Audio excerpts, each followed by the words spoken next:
Voy a ir leyendo, entonces, en términos generales, como un poco contaba Francisco, yo me he dedicado a la hermenéutica. Fundamentalmente he hecho mi tesis en Gadamer, ¿sí?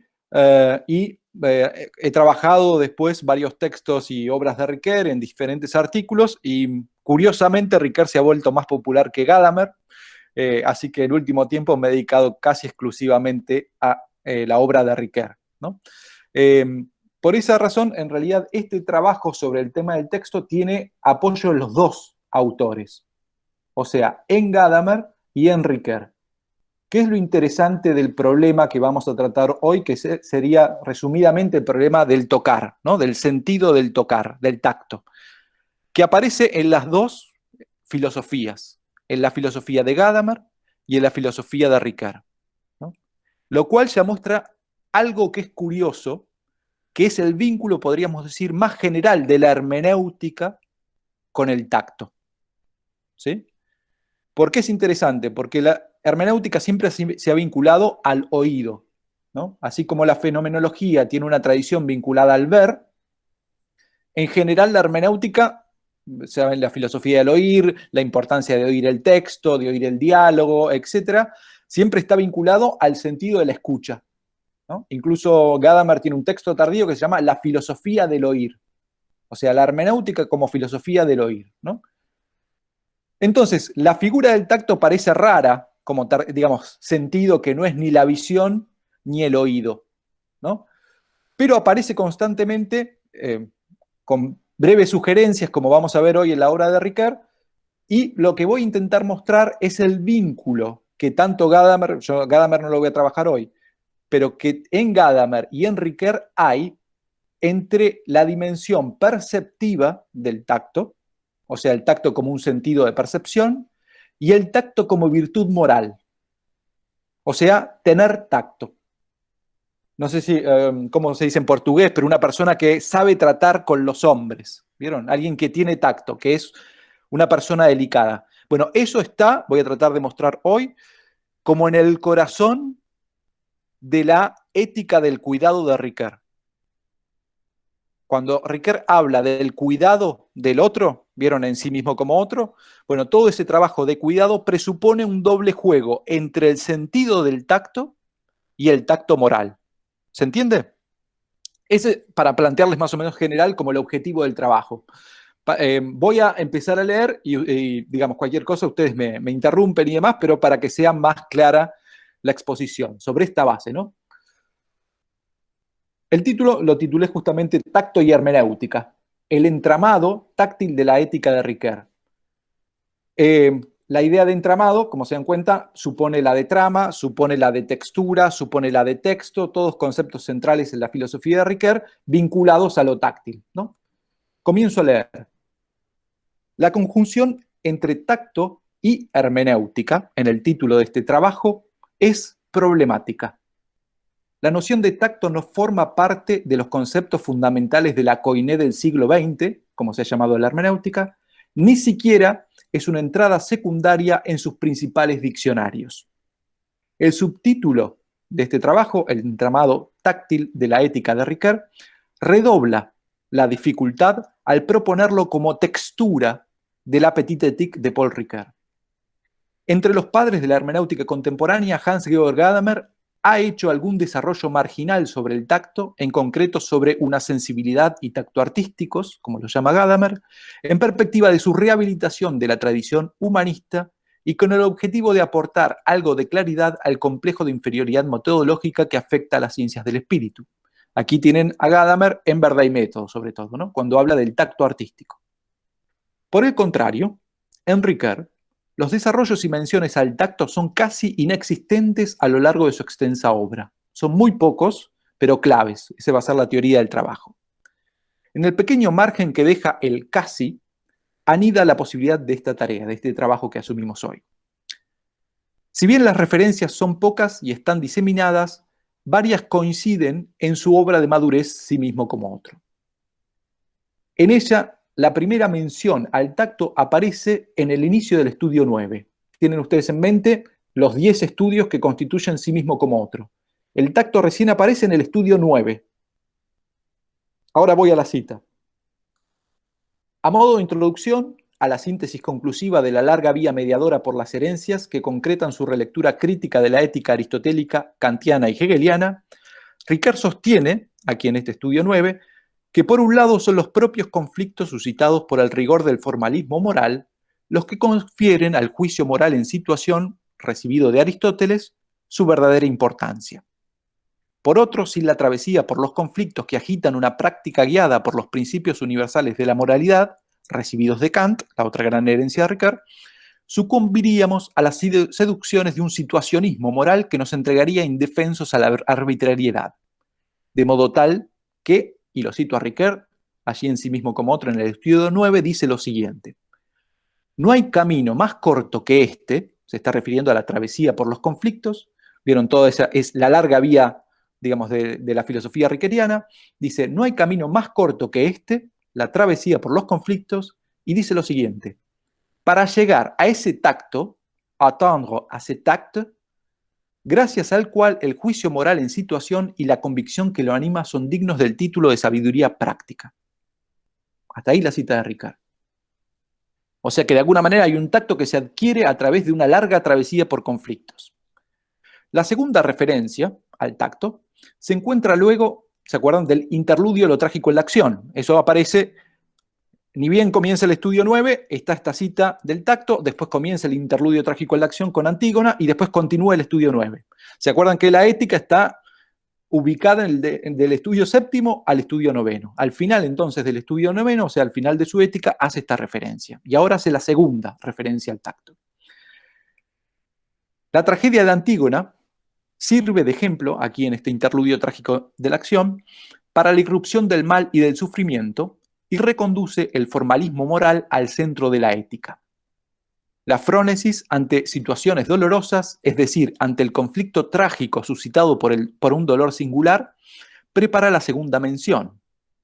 En la búsqueda del justo medio de la mesotez aristotélica, o sea, de la medida como virtud en Aristóteles, frente a la situación concreta del aborto, Ricard afirma que la determinación del periodo de gestación durante el cual éste no constituye un crimen, dice, requiere de un tacto moral muy desarrollado. Hasta ahí, las dos menciones referidas a lo que podríamos decir el tacto en la ética. En ambas referencias, el tacto queda vinculado al juicio fronético, frente a situaciones concretas y conflictivas para las que no hay reglas. O sea, evidentemente hay una relación íntima entre frónesis y tacto. Sin embargo, no hay explicación detallada. ¿Qué implica ese tacto ético? ¿Cómo se alcanza a través de la singularidad de situaciones dolorosas y conflictivas? ¿Cuál es la importancia si gracias a él el juicio moral en situación y la convicción que lo anima se hacen nada menos que dignos del título de sabiduría práctica, que es un concepto fundamental de la ética de Ricard? Entonces, ¿cómo puede ser que habiendo tan escasas referencias, Ricard lo deje tan centralmente vinculado al concepto de sabiduría práctica y a la frónesis, ¿no? Los interrogantes se profundizan al considerar las restantes menciones al tacto en sí mismo como otro. Todas las restantes menciones se ubican en el último estudio décimo, hacia qué ontología, y refieren no ya a un comportamiento ético virtuoso, como tener tacto, sino al sentido perceptivo dentro del campo fenomenológico y a sus implicancias ontológicas para una hermenéutica del sí. O sea, específicamente al sentido del tacto como sentido perceptivo. Ahora veremos las referencias de Ricard. En términos generales, bajo la pregunta ¿qué clase de ser es el sí?, Ricard ensaya el tanteo exploratorio de una ontología que medie entre un cogito ensalzado por la inmediatez de la visualidad, que ofrece la certeza aparentemente absoluta, que es base de autofundamentación última, y un cogito quebrado por una escisión total de la sensibilidad, consecuencia de una duda aún más hiperbólica, que Ricard pone en Nietzsche. ¿Se acuerdan? Ese es el comienzo de sí mismo como otro. El problema del sí es que no es ni el cogito cartesiano seguro de sí mismo porque se ve inmediatamente, ni el cogito quebrado por Nietzsche, donde no hay cogito posible, en el fondo, ¿no? Entonces, entre un cogito ensalzado y un cogito disuelto, la tarea de sí mismo como otro es encontrar el punto medio, un sí, ¿no? Ahora bien, en particular, en esta ontología del sí, no ya de la sustancia, que sería cartesiana, soy cosa pensante, o sea, la existencia vinculada a la sustancia, sino del acto, que es lo que propone Ricoeur, o sea, la existencia vinculada a la acción o al acto, soy, quiero, muevo, hago. En esta ontología, entonces, frente a la acción del poder hacer y a sus motivos racionales, es necesario compensar, según Ricoeur, con un estudio sobre la pasividad implicada en esa acción, ¿no? Ricoeur lo inicia este estudio sobre la pasividad con Mendevirán, ¿no? Un filósofo francés de varios siglos atrás, que Ricoeur lo trae a colación justamente porque es el que refiere al problema del sentido del tacto. Para este, el tercer grado de pasividad corporal remite a la corporalidad y es el sentido del tacto entendido como tacto activo, o sea, como la acción de tocar, ¿no? Lo que hace nuestro cuerpo cuando se acerca a las cosas y voluntariamente toca. Pues las sensaciones táctiles se sienten a partir del esfuerzo requerido frente a la resistencia de las cosas exteriores. Y cito a Ricoeur refiriendo o explicando, si quieren, a Mendevirán. Dice lo siguiente: precisamente por el tacto activo, y Ricoeur utiliza esta expresión, tact actif, en el que se prolonga nuestro esfuerzo, las cosas que yo toco, digamos, atestiguan su existencia tan indudable como la nuestra. Aquí existir, dice Ricoeur, es resistir, y en eso es Mendevirán, ¿no? Así es el mismo sentido, continúa, el que da la máxima certeza de existencia propia y la máxima certeza de existencia exterior. Y esto es clave porque en el fondo la posibilidad de acceder a la carne y a la existencia de mi cuerpo propio se da solamente para Ricoeur a través del sentido del tacto. O sea, la posibilidad que yo tengo de tocar cosas y en ese tocar cosas la doble existencia, la de las cosas materiales que estoy tocando, o sea, el mundo, y la de mi propio cuerpo en tanto que toca, ¿no? Y esas cosas se la resisten. Lo que sería, podríamos decir, el esfuerzo del cuerpo frente a la resistencia de las cosas. Entonces, Ricoeur se sirve de este sentido en ese lugar clave para dar lugar a su ontología del sí. ¿Me explico bien? ¿Se entiende bien? ¿Voy bien con la velocidad? ¿Sí? Ok. Digo una sola cosa porque está en nota al pie, después, digamos, pueden acceder al trabajo, no hay problema. Ahí hay varias notas referidas a el uso que Ricoeur hace en francés de las palabras para referir al tacto. En francés hay una particularidad que es, ellos utilizan la palabra toucher como verbo y como sustantivo para referir al sentido perceptivo. O sea, cuando uno quiere decir, por ejemplo, el tacto como sentido, en francés dice le toucher, ¿no? Para que ustedes se hagan una idea, Mendevirán utiliza le toucher actif, o sea, el tacto activo. Ricoeur en sí mismo lo utiliza, por ejemplo, en Filosofía de la Voluntad, en 1950, cuando analiza Mendevirán, dice, bueno, Mendevirán analiza el tacto activo, y Ricoeur utiliza la expresión tal cual la usa Mendevirán, toucher actif. Ahora, en sí mismo como otro, incluso cuando se refiere a Mendevirán, hace como un cambio sutil, que para mí está ahí el juego que Ricoeur intenta, que en vez de usar toucher, utiliza tact, como ven. Y en francés, tact tiene la ventaja de que significa las dos cosas. O sea, significa el sentido de percepción y significa también el trato adecuado con otros. O sea, el buen trato, el tener tacto en el trato con las otras personas. O sea, en francés sería una misma palabra que significa las dos cosas, la percepción táctil y el comportamiento virtuoso, por ponerle un nombre. ¿Tá? Yo creo que Ricoeur, cuando en sí mismo cambia toucher, que es el término que utiliza Mendevirán, por tact, está intentando ese juego de unir los dos sentidos del tacto, ¿no? Ahora lo veremos a lo largo de los distintos puntos, pero en el fondo, en el uso del lenguaje que hace Ricoeur, ahí está eso, ¿no? Todas las menciones al tacto señalan hacia ese modo particular de acceder al ser percibido, que ofrece la doble prueba tangible, nunca absoluta, que cada uno tiene de existir en un mundo. O sea, la existencia propia, en tanto que ser que toca, yo soy tocante de las cosas, y la existencia del mundo, en tanto materialidad que toco. En el límite de la experiencia corporal, el sentido táctil implica la doble certeza ontológica, la de mi existencia en un cuerpo inmanente al yo que actúa, que se revelará en esa misma duplicación como propio, un problema que Ricoeur va a asumir enseguida con la fenomenología, y la de la existencia del mundo, de las diferentes modalidades de alteridad, tanto propias como ajenas, en su resistencia. Gracias al tacto, el cuerpo se convierte en mediador de la correlación fenomenológica entre la intimidad del yo y la exterioridad del mundo, que es lo que pretende Ricoeur, poniendo entre medio del cogito ensalzado y del cogito quebrado. La duda visual cartesiana sobre la imagen del cuerpo, acá Ricoeur hace un señalamiento respecto de el cogito cartesiano. Dice, Descartes puede dudar en las meditaciones que tenemos cuerpo porque no se refiere al cuerpo físico, sino a una imagen del cuerpo en nosotros. Entonces, de lo que duda Descartes es de una imagen que sale de la visión de los cuerpos, una imagen de mi cuerpo. El planteo de Ricoeur va a ser, Mendevirán se da cuenta de que en el fondo, por el tacto, yo no puedo dudar de mi corporalidad, porque en la percepción de las cosas tangibles, por ejemplo este vaso, tengo no solamente la percepción de existencia del vaso, sino inmediatamente y sin distancia, dice Ricoeur, la percepción de mi propio cuerpo. Entonces Descartes puede dudar en todo su análisis, porque en el fondo lo que sustenta al ego es una visión inmediata de sí mismo. Y por lo tanto la posibilidad de dudar de la imagen del cuerpo. Ahora, si partimos del tacto, no puedo dudar de la existencia de mi cuerpo, porque es inmediata.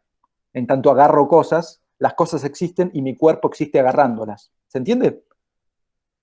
Entonces, sobre esa tarea, Ricoeur hace esa distinción incluso al comienzo de Sí mismo como otro, como el gran proyecto del libro, ¿no? Él dice, gracias al tacto, el cuerpo se convierte en mediador de la correlación fenomenológica entre la intimidad del yo y la exterioridad del mundo.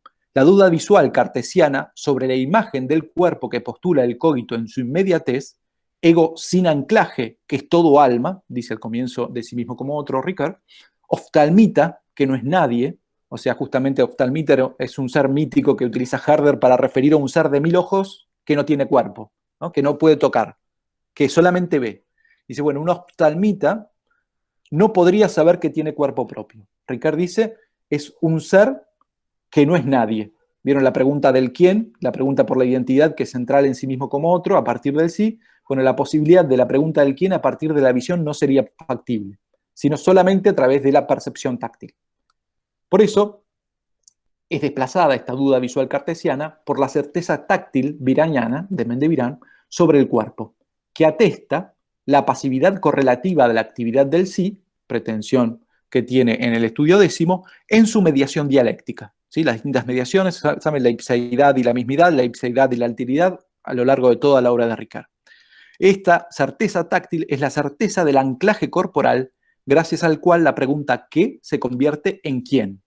Que eso es lo que pretende Ricoeur, ¿no? O sea, la posibilidad de que yo no diga qué es el hombre, sino quién es, estaría sostenida en última sobre la posibilidad tangible de tener la certeza de existencia de mi cuerpo y de las cosas del mundo.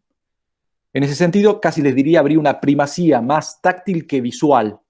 ¿Por qué? Porque de alguna manera Ricoeur en la filosofía reflexiva o en su intento reflexivo intenta mostrar una separación del modo de reflexión que tiene Descartes, que sería más visual, ¿no? Por eso recurre a Mendevirán. La función del tacto que inicia con Mendevirán continúa en ese estudio décimo con Husserl. Por un lado, en su distinción, la distinción que hace Husserl entre carne y cuerpo. Por otro, en la originalidad que le atribuye a este sentido en la constitución del cuerpo propio y de la espacialidad de la carne gracias a la percepción doble, tocante, tocado. Ricoeur reconoce que también para Husserl el contacto, y ahí Ricoeur dice le contact, es la forma más originaria del sentir. Esto lo dice en el estudio décimo. La carne del cuerpo propio, cuya, y lo vuelvo a citar a Ricoeur, cuya aptitud para sentir se manifiesta por privilegio en el tacto, hace sentir su pasividad como alteridad propia y me enfrenta a la más profunda paradoja en mí, que es lo que la carne produce como paradoja en mí al manifestarse como mía. O sea, lo más originariamente mío es lo más originariamente otro. Mi carne, la más próxima de todas las cosas y órgano del querer en su anclaje inmediato prelingüístico, entrecruza por su alteridad al sí mismo como otro y al otro como sí mismo. Como saben, ese es el título del texto, justamente por la posibilidad que la carne me otorga, en tanto mi carne me es extraña, ¿no? Ahora, ¿qué es interesante? A esa alteridad íntima, que es pasividad compensatoria y fundamento ontológico carnal de toda acción originariamente ética, accedo por el carácter mediado de la percepción táctil. O sea, el tanteo de esta ontología del acto sin tautología, o sea, sin esa inmediatez visual cartesiana, es posible porque cuando realizo la acción de tocar, no me toco o no toco inmediatamente. Como saben, aquí hay toda una tradición por la cual, desde Aristóteles en adelante, incluso en Ricoeur, el tacto no es inmediato en contra de lo que nosotros podríamos pensar. La explicación breve que hace Ricoeur y que enseñaremos brevemente, pero es cuando yo toco algo, por ejemplo, pienso en este vaso, ¿no? Yo estoy tocando el vaso. Lo que Ricoeur dice, ¿por qué en este acto se me manifiesta el mundo? Porque el mundo se me resiste, ¿no? Igual que Mendevirán. Al mismo tiempo se me manifiesta mi cuerpo, porque mi cuerpo es un esfuerzo, el de agarrar. Piensen en algo pesado incluso, ¿no? Cuando hacemos, por ejemplo, ejercicio. Ahora, ¿qué es lo particular, además de todo esto, que suma el tocar? Que mi cuerpo se me aparece como otro, dice Ricard. O sea, el tacto me permite que mi cuerpo, sin duda, se me aparezca como mi cuerpo, porque yo siento el esfuerzo y siento la resistencia, pero al mismo tiempo, en ese carácter de algo propio, se manifieste como algo propio distinto de mí, o sea, algo como otro de mí. Por eso Ricard va a poner todo el acento en el estudio 10 en la carne, porque la carne es lo otro que no es otra persona u otro ser humano, sino que es lo otro de mí. Por eso, como saben, la ipseidad fundamental o la alteridad fundamental de la ipseidad es la carne. Ahora, ¿cómo se manifiesta esa alteridad de la ipseidad? Por el tacto. Solamente yo puedo percibir que mi carne es otra porque tengo esa sensación, por ejemplo, para que ustedes den un ejemplo clásico, fácil, cuando a ustedes les duele algo, cuando nos duele algo por una enfermedad. Lo siento en mi cuerpo, pero siento, justamente porque mi cuerpo genera un dolor, que mi cuerpo es distinto de mí, ¿no? Ahí hay miles de casos desde el punto de vista médico como muestran que mi sí mismo, por así decir, está de repente involucrado en la vida o la muerte por un hecho que le acontece al cuerpo en el cual, podríamos decir, está, ¿no? O sea, yo estoy en algo que es distinto de mí. Mi carne es algo diferente de mí que es mío, ¿no? Al mismo tiempo. Por eso se me juega la vida. Por ejemplo, piensen en una enfermedad autoinmune, ¿no? Mi cuerpo realiza un proceso por el cual se destruye a sí mismo a pesar de mí. O sea, a pesar de mi voluntad, a pesar de lo que yo quisiera o no quisiera que hiciera. Entonces, Ricard dice, en el fondo, la posibilidad del tacto, que es, por ejemplo, la posibilidad del sentir dolor, hay varios estudios bastante interesantes respecto de personas que pierden el sentido del tacto. Como saben, nosotros perdemos la vista. Yo también uso anteojos como varios de ustedes. La vista se pierde. El olfato se pierde. Con el coronavirus ya saben cómo se pierde. El oído se pierde. Con el tiempo se pierde. O sea, los sentidos en general se van perdiendo poco a poco. El tacto, si bien se pierde, nunca se pierde por completo.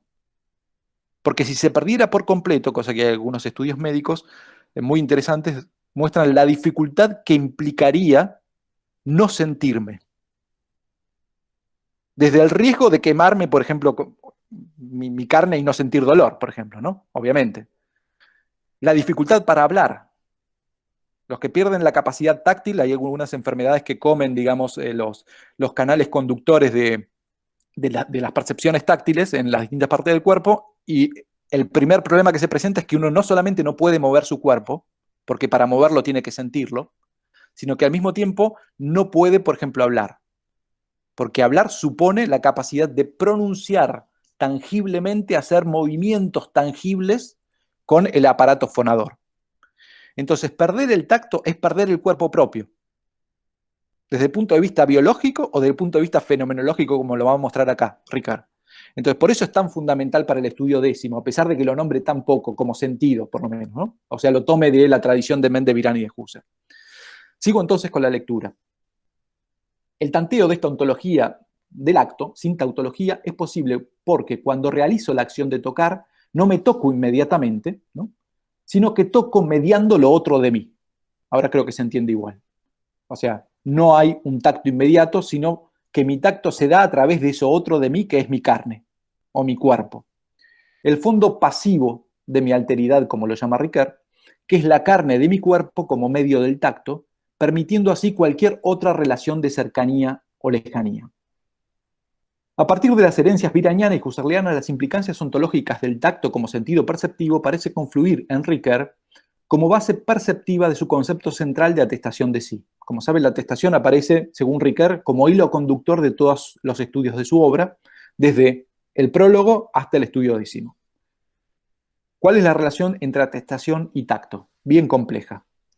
La genuina hospitalidad ética hacia el otro se apoya sobre este compromiso, el compromiso ontológico de sí, como define a la atestación, que según nuestro autor es a la vez veritativo y ontológico. Porque, y define la atestación, como la seguridad que cada uno tiene de existir como un mismo en el sentido de la ipseidad. O sea, en el fondo la atestación es una cierta seguridad respecto de uno, ¿no? En el prólogo lo definía como la seguridad de ser uno mismo agente y paciente. O sea, que desde la definición en el prólogo hasta la definición en este estudio décimo, lo que voy a intentar mostrar es que la atestación tiene detrás la percepción táctil. O sea, no puede existir seguridad de uno mismo si no existe esta primera seguridad del esfuerzo de sentirme existiendo porque estoy tocando. O sea, hay algo evidente, o un problema, si quieren, evidente aquí, que es que nosotros tocamos todo el tiempo, ¿no? A diferencia del ver, o a diferencia por ahí del oír, donde al dormir nosotros no vemos porque cerramos, el tacto, incluso cuando estamos acostados en la cama, durmiendo, estamos en contacto. Entonces hay una particularidad que es que el hombre no puede estar sin contacto, ¿no? A partir de ahí, el problema que se va a plantear es la relación entre atestarme en ese tocarme, ¿no? Estar en contacto todo el tiempo. Parece claro que esa seguridad veritativa ontológica de existir, que es anclaje fundamental de los estudios precedentes, o sea, del 1 al 9, tiene su fundamento perceptivo en la doble certeza de existencia ofrecida por el sentido del tacto, que ya hemos visto recién, en especial porque percibe con evidencia el fundamento de alteridad, que es la pasividad de la carne como correlato de la acción. El sí, cuya ontología busca desentramar Ricoeur, se atesta no porque se alcance en la inmediatez de la visión, sino porque se toca mediado en su alteridad. Ahora bien, en perspectiva de este vínculo entre tacto perceptivo y atestación del fondo carnal, las preguntas para este trabajo se multiplican. Una primera cuestión gira en torno a los usos de la noción, o sea, los usos del tacto. ¿Hay una relación entre el tacto ético y el tacto perceptivo en esta obra de Ricoeur? Su doble significación, como tacto ético y como tacto perceptivo, ¿se trata solo de una relación metafórica? O sea, Ricoeur piensa que solo metafóricamente se dice de algunos hombres que tienen tacto dentro del ámbito ético, como literalmente se dice de todos los hombres que poseen el sentido del tacto dentro del campo perceptivo fenomenológico. Evidentemente, como se dan cuenta, es verdad que algunos hombres solamente tienen tacto ético, o sea, no todos los hombres tienen tacto, y al mismo tiempo es evidente que todos los hombres tenemos el sentido del tacto. Entonces el juego entre la literalidad del sentido perceptivo y la supuesta metaforicidad del sentido ético, que utiliza los dos Ricoeur, como han visto. Preguntado de otro modo, ¿puede considerarse un solo y mismo tacto el que, siendo un sentido esencial para la vida sensible y carnal, como se dan cuenta, hace tangible una exhortación ética ineludible para nosotros, o sea, para todos nosotros? La otra cuestión correlativa es la posibilidad de indagar, creo que es posible considerar al tacto un solo sentido. O sea, considerar que a pesar de que tiene esos dos movimientos semánticos, como sentido perceptivo y como virtud moral, en el fondo el tacto es uno solo, ¿sí? La otra cuestión correlativa es la posibilidad de indagar el vínculo entre tacto y atestación, entrecruzando la doble dimensión de ambas nociones, o sea, perceptivo ontológico y práctica ética. Si la percepción táctil es uno de los reconocidos presupuestos fenomenológicos de la hermenéutica rickeriana, puede ser que éste no solo sustente, sino que se entrame transmutándose en la dimensión ética de su hermenéutica. ¿Hasta dónde es posible vincular tacto moral y compromiso ético de la atestación? Las preguntas delinean el objetivo de nuestro trabajo, y lo defino así: examinar los movimientos del entramado táctil de la ética de Ricoeur a la luz de las herencias sobre el tacto, no tanto las ya explicitadas, Mendevirán y Husserl, porque sería demasiado largo, sino sobre todo las implícitas y subyacentes, que es Aristóteles, ¿no?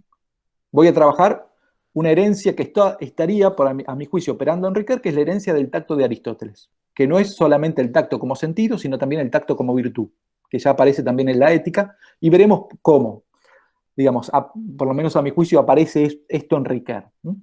El trabajo tiene entonces dos grandes puntos. El primero examinando esta herencia y el segundo aplicando esta herencia a Ricoeur. Punto 1, entonces, más allá de Ricoeur, tanteando a Aristóteles. La importancia del tacto moral en la ética de Ricoeur, como virtud moral, ha sido puesta de relieve por Beatriz Contreras, que es una chilena que ha hecho análisis sobre el tacto en Aristóteles, tiene 2 trabajos, que también ha señalado a la frónesis aristotélica, o sea, a la herencia de la frónesis de Aristóteles, como clave para su comprensión. O sea, el tacto se comprende desde la frónesis aristotélica. Dice un pequeño extracto del texto de Beatriz. Dice: a nuestro juicio, el trabajo de sobredeterminación de la frónesis aristotélica alcanza un grado de síntesis notable en ese momento inicial que refleja el tacto del juicio moral en situación. Beatriz se basa en la cita que ustedes ya vieron del estudio 9, ¿no?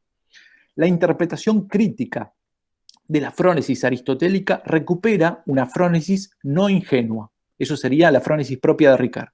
Esto es, sometida a un proceso de prueba de universalización que supone la evaluación de su nivel normativo expresado en el ortos logos, depurado por la regla y elevado así a una exigencia de educación con ella. Sin embargo, el examen crítico mantiene intacto su rasgo distintivo, esto es, la capacidad de modificar la acción si la evaluación muestra la insuficiencia de la norma para resolver de la manera justa el caso concreto. El tacto es ese proceder sutil y lúcido por el cual la ética aristotélica marca un hito decisivo de la reapropiación crítica que Ricoeur desarrolla. El mérito de Beatriz es que justamente es, le diría, de lo que he encontrado yo, la única que hace referencia al tacto en Ricoeur. Es un concepto, como ya vieron, menor, aparece poco citado, pero Beatriz dice es un concepto central. Sí hay que reconocer que hay otros autores, otros intérpretes de Ricoeur, que señalan aspectos cercanos al tacto. Les nombro solamente 3. Uno, Kearney, el irlandés, intérprete de Ricoeur, que habla de una hermenéutica carnal en sí mismo como otro. O sea, en el fondo sería la pretensión. Lo que él muestra es que la carne es el fundamento de toda la posibilidad ética de Ricoeur, ¿no? O sea, sin carne, incluso él dice, en toda la obra de Ricoeur, desde Filosofía de la Voluntad, se puede ver una suerte de evolución. ¿Por qué? Al principio, en Filosofía de la Voluntad, en 1950, Ricoeur intenta con Husserl, o sea, de la mano de la fenomenología de Husserl, a la cual está mucho más cercana, una fenomenología de la carne. ¿Qué pasa después? Dice, entra el giro hermenéutico, y Ricoeur abandona el tema de la carne por el del lenguaje. Y las obras de Ricoeur, desde el 60 hasta el 80, están caracterizadas por el giro hermenéutico, o sea, por la importancia del lenguaje, y dice Kearney en su interpretación, deja de lado el problema de la carne. ¿Cuál es el problema con el cual se encuentra Ricoeur en 1990, cuando escribe sí mismo como otro? Que el lenguaje no le sirve de fundamento de la acción. Entonces, tiene que volver a eso que hizo en 1950, en el estudio 10º de sí mismo como otro, para poder fundamentar su teoría de la acción. ¿En dónde? En el cuerpo, en la pasividad del cuerpo como fundamento de toda acción. Entonces, Kearney muestra cómo el tacto, en el fondo, dice, es la posibilidad de acceder a la carne. O sea, no hay carne, no hay cuerpo propio, fenomenológicamente hablando, si no hay tacto, ¿no? Si yo no puedo hacer esto, no puedo percibir mi cuerpo. Entonces, el tacto es la posibilidad, como ya vimos, de, a diferencia de Descartes, por la percepción táctil, acceder a que existe. O sea, tener la seguridad, la certeza inmediata, la evidencia teórica perceptiva más directa de que mi cuerpo existe, ¿no? Lo cual, de vuelta, los casos de falta de percepción táctil, por esta enfermedad que les he contado, hay muchos videos, por ejemplo, hay un inglés que se llama Ian Waterman, que fue estudiado desde la década del 90 porque perdió la percepción táctil y no sentía su cuerpo como propio. O sea, no podía percibir su cuerpo, por lo tanto no podía caminar, no podía hablar, etc., ¿no? Uno de los pocos casos de pérdida de percepción táctil. Entonces, ¿qué es lo que dice Kearney? Bueno, en el fondo la carne necesita de la percepción del tacto, pero Kearney se queda con la carne, no con el sentido del tacto, ¿no? Entonces, todo su libro, que es de 2015 y se llama Hermenéutica Carnal, desarrolla eso, una hermenéutica de la carne a partir de sí mismo como otro, ¿no? El segundo intérprete, simplemente se los nombro, pero es una francesa que se llama Nathalie Desprat, que ella dice que en sí mismo como otro hay una fenomenología de la mano. O sea, la idea de la solicitud y del cuidado que están en Ricard, dice ella, abren a que ese cuidado se realiza a través de manos cuidadosas. O sea, por ejemplo, gestos como un apretón de manos, como una palmada, gestos que las manos hacen y que concretan, materializan, por así decir, el cuidado. Como saben, hay una discusión muy antigua que va hasta Aristóteles respecto de si la mano es el órgano del tacto o no. Y digamos la importancia de la mano en relación con el tocar, ¿no? No me detengo en esa historia, pero es bastante antigua. Lo que hace Desprat es tomar la ética rickeriana y dice, bueno, es una fenomenología de la mano lo que está ahí. Tercer intérprete que dice algo vinculado al tocar es Olivier Bell, un discípulo de Ricard francés, que él habla de una sensibilidad ética. En sí mismo como otro habría una sensibilidad, él no dice táctil, pero sí habla de sensibilidad, o sea, una suerte de percepción, pero ética. O sea, una suerte de percepción que está implicando un comportamiento ético en ese percibir, ¿no? Simplemente para mostrar tres autores que hacen tres referencias cercanas al problema del tacto y que, junto con Contreras, muestran un poco eso que está operando detrás de sí mismo como otro. Continúo entonces. El tacto moral, en el análisis de Beatriz, ¿no? El tacto moral rickeriano es leído como una síntesis crítica de la frónesis de Aristóteles. De allí que su rasgo distintivo sea constituir el primer momento de examen o de discernimiento crítico en el camino hacia la sabiduría práctica. Contreras destaca tres momentos en este camino hacia la sabiduría práctica. El primero sería el tacto, el segundo sería la promesa y el tercero la convicción. Siempre ella considera el tacto como sentido moral, ¿no? O sea, en su sentido de virtud moral, no hace referencia al sentido perceptivo. El tacto es una primera instancia en un doble sentido, según Beatriz, de comienzo y de llegada en este camino. De llegada, pues solo puede ser adquirido a través de la vía más corta, que en términos de la cartografía rickeriana significa haber realizado una larga travesía por los conflictos. El tacto sería el instante decisivo de aplicación crítica de la regla moral que solo se obtiene después de haber atravesado por situaciones dolorosas y conflictivas al modo de un tener tacto para comportarse o saber actuar en determinadas situaciones. O sea, en el fondo lo que muestra Beatriz es el tacto es un punto de llegada porque solamente en la medida que yo he pasado por situaciones difíciles, conflictivas, de dolor, sé tratar. O sea, aprendí a tener tacto con otros hombres, a ser cuidadoso, a tener esa virtud de saber tratar a otros. Ella dice, es de llegada porque de alguna manera tengo que haber pasado esa vía larga, ¿no? Ahora, dice también, no solo es de llegada, sino es de comienzo, siempre hablando del tacto moral, ¿no? De comienzo, pues, gracias a él, o sea, gracias al tacto moral, se pone en marcha la guía en ese camino ético. O sea, el tacto estaría en los dos extremos, si quieren, como resultado del proceso hacia la sabiduría, que es pasar por los conflictos, y como inicio de ese proceso. Beatriz, la cito, dice lo siguiente: lo que debe guiar la acción, en Ricoeur, es el momento del tacto ejercido en el juicio moral en situación. O sea, a pesar de que el tacto sería algo que yo obtengo al final, ya desde el principio tengo que contar con cierto trato con los hombres, aunque sea mínimo, para poder comenzar mi camino ético. Y en ese sentido, Beatriz no lo dice, pero de alguna manera todos tendríamos cierto tacto. O sea, nuestro proceso de socialización implicaría mínimamente ya saber cómo tratar con los hombres, desde el inicio, ¿no? Entonces, como punto de partida o de comienzo y como punto de llegada, ¿no? Siempre el tacto moral. El tacto moral entonces opera como guía, o sea, en este comienzo, porque incluso mantiene su fuerza crítica en toda reevaluación que considere necesario modificar la acción. O sea, en el fondo, si yo me doy cuenta que lo que he hecho está mal, Beatriz dice, bueno, en ese momento, para rehacer la acción, o sea, o para hacer otra acción que compense lo que siento que hice mal con otro, implica el tacto. Entonces, no solamente en el momento en que inicié la acción 1, sino en el momento en que la acción 1 bis, que es modificada porque no dio resultado que yo esperaba en cuanto a el acto moral, ¿no? La acción modificada implica también el tacto en el momento de iniciar. O sea, por eso el tacto mantiene, por así decir, su capacidad de juicio crítico desde el inicio de la acción hasta el desarrollo e incluso la conclusión para evaluar si esa acción resultante se condecía con el objetivo ético al cual apuntaba, ¿no? Por eso dice así, el punto de llegada, perdón, el tacto moral opera como guía porque incluso mantiene su fuerza crítica en toda reevaluación que considere necesario modificar la acción. Ahora, así, el punto de llegada vuelve sobre el punto de comienzo en el doblez de un camino inacabable. En ese pliegue, el momento del tacto moral se vuelve no solo sobre sí, sino sobre el tercer momento, o sea, la convicción de hacer lo correcto que anima el juicio, haciendo a ambos sabios en la práctica. Aquí lo que plantea Beatriz es que habría como un doblez, ¿no?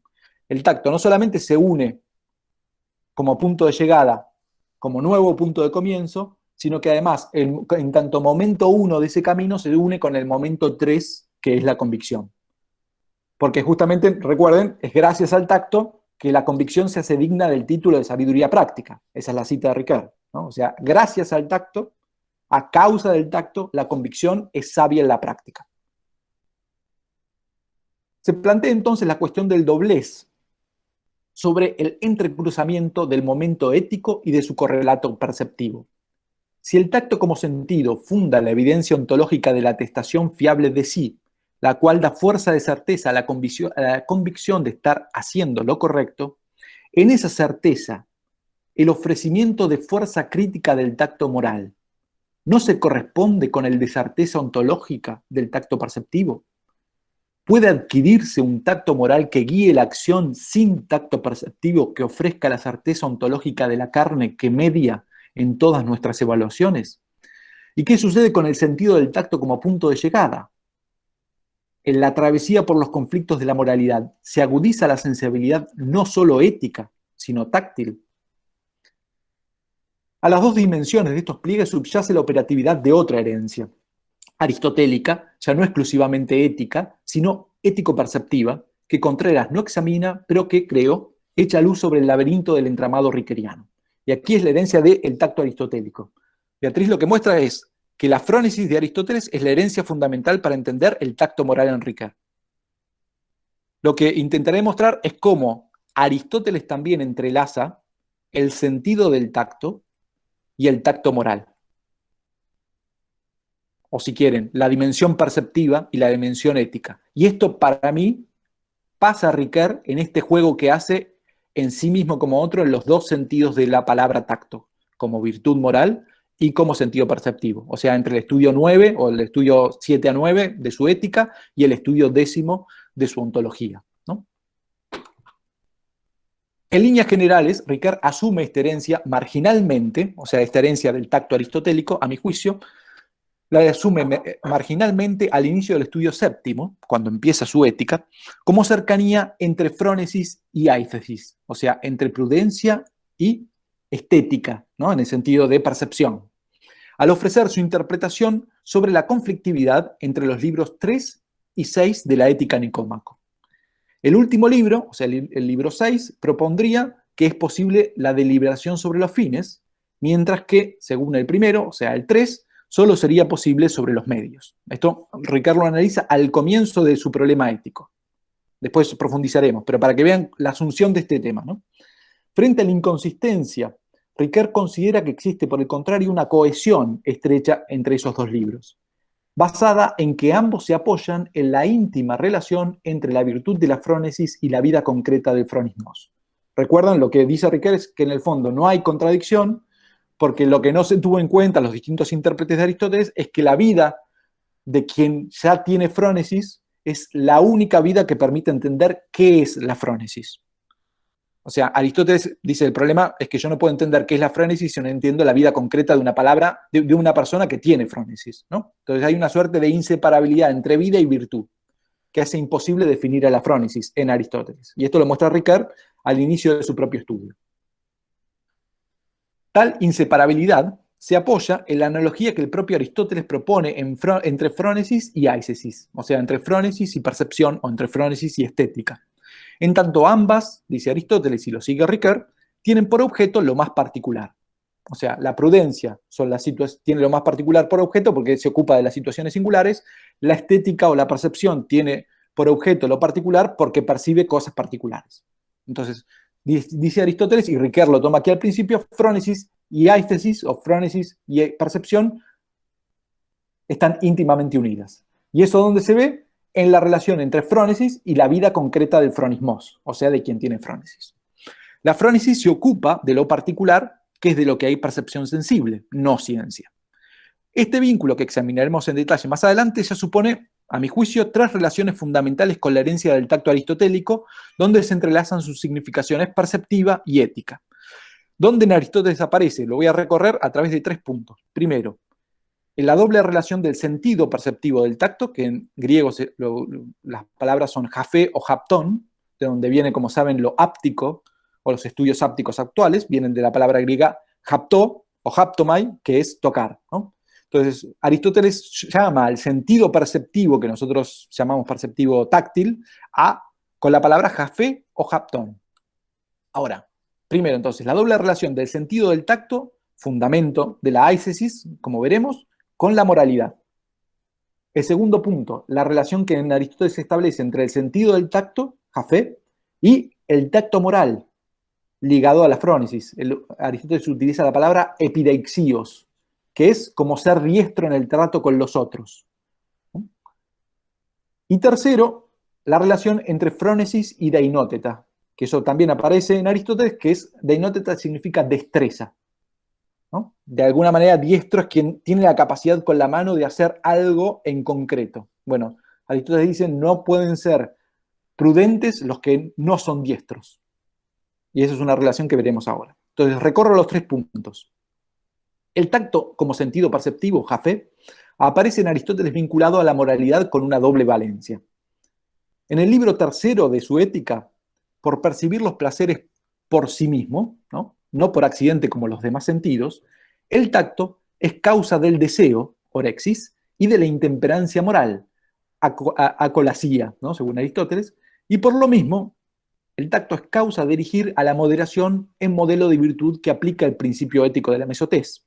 O sea, es solo respecto a los placeres táctiles, según Aristóteles, que alguien se dice temperante o moderado.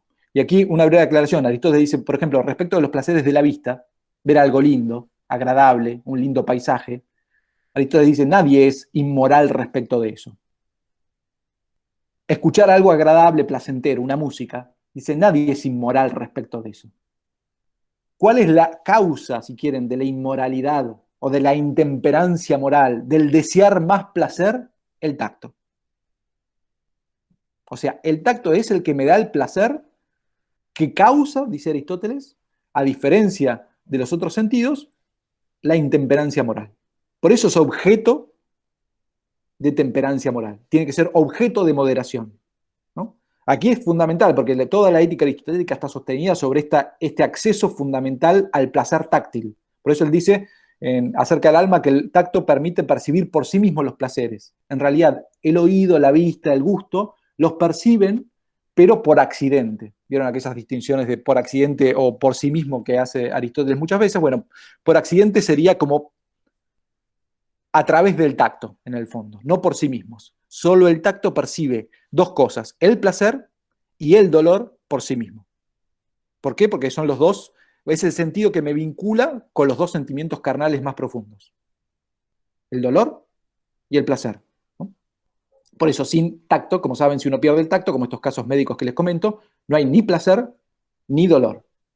Y obviamente eso es un problema para moverse en la vida, porque obviamente implica que todo se presenta un riesgo, en tanto que nuestro movimiento en el mundo se estructura sobre la posibilidad de sentir placer y dolor. Sobre todo, piensen en situaciones dolorosas, cuando ustedes se están quemando la mano, o cuando se pinchan, o cuando se cortan, o cuando nada, una percepción táctil de ese tipo, uno enseguida toma recaudo.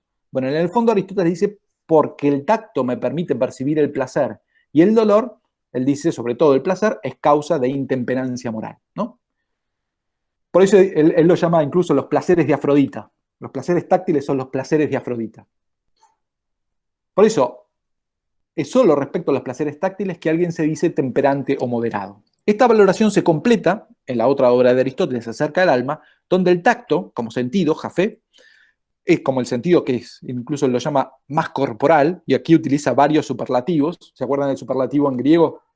O sea, como el más, bueno, Aristóteles en este caso caracteriza varias veces o utiliza varios superlativos en relación con el tacto. El primero es, el tacto es el más corporal, ¿no? Como saben, en la historia de la filosofía, una de las críticas mayores que se le hacen a los distintos sentidos es que son peores, por así decir, los que están más vinculados a la materialidad y son mejores los que están menos vinculados a la materialidad. La vista, porque nos permite percibir a distancia y sin tocar, es caracterizada como más pura que el tacto que implica la cercanía con la materialidad, ¿no? Entonces, sobre esa, digamos, distinción, Aristóteles dice acerca del alma que el tacto, como el sentido más corporal, es indispensable para la existencia de la vida sensible por varias razones. Nombra algunas nada más, ¿eh? Primero, porque hace posible la nutrición a través de la percepción del alimento que tocamos y gustamos. Aristóteles dice, es el primer sentido sin el cual la vida sensible no existe, porque no hay vida sensible si no hay alimentación. Y el tacto me permite la alimentación. O sea, esto que estoy haciendo. Si yo no puedo tocar, no puedo hacer esto. Una de las dificultades mayores de las personas que no tienen tacto es comer. Porque es imposible agarrar un tenedor y llevárselo a la boca. Agarrar el alimento y llevárselo a la boca. Porque no puedo sentir mi cuerpo. ¿Me entiendes? Por eso, primera cosa que dice Aristóteles, fundamental para la nutrición. Por eso no hay vida sensible si no hay tacto. Segundo, nos da la sensación primaria de placer y de dolor. Ya lo vimos. Tercero, es fundamento de toda sensibilidad, dice Aristóteles, en su carácter mediado. Aquí el problema de Aristóteles, lo resumo brevemente, pero él dice, por ejemplo, la vista es evidente que está mediada. O sea que necesito un medio. ¿Por qué? Yo tengo el objeto a ver. Pongámosle esto, ¿no? Un teléfono. El objeto a ver. Si tengo los ojos sanos y tengo objeto a ver, necesito siempre un medio que es la luz.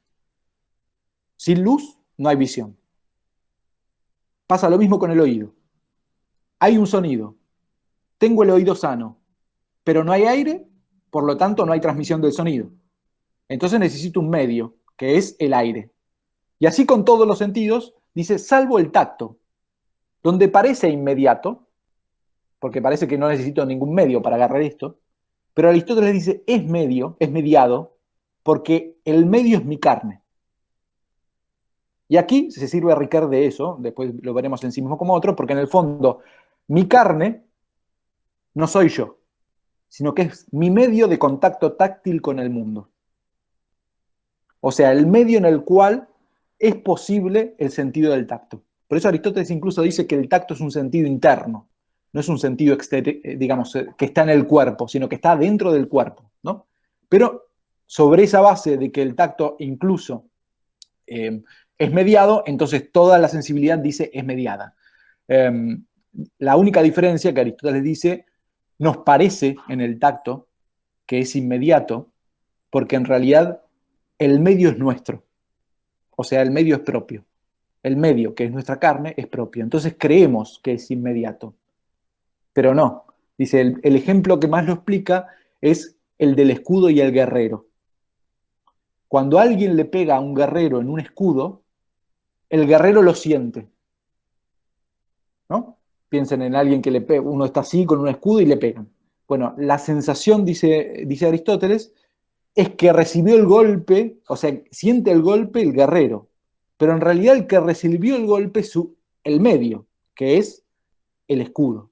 Entonces, la carne sería como el escudo propio, o sea, el guerrero y el escudo son uno, que recibe las sensaciones táctiles. Pero la diferencia está en que en realidad el medio, a diferencia del aire o a diferencia de la luz, que no son propios, en el caso del tacto es propio. Por eso creemos, dice Aristóteles, que es inmediato cuando en realidad tampoco lo es. Por eso, tercer elemento central, es fundamento de toda la sensibilidad en su carácter mediado.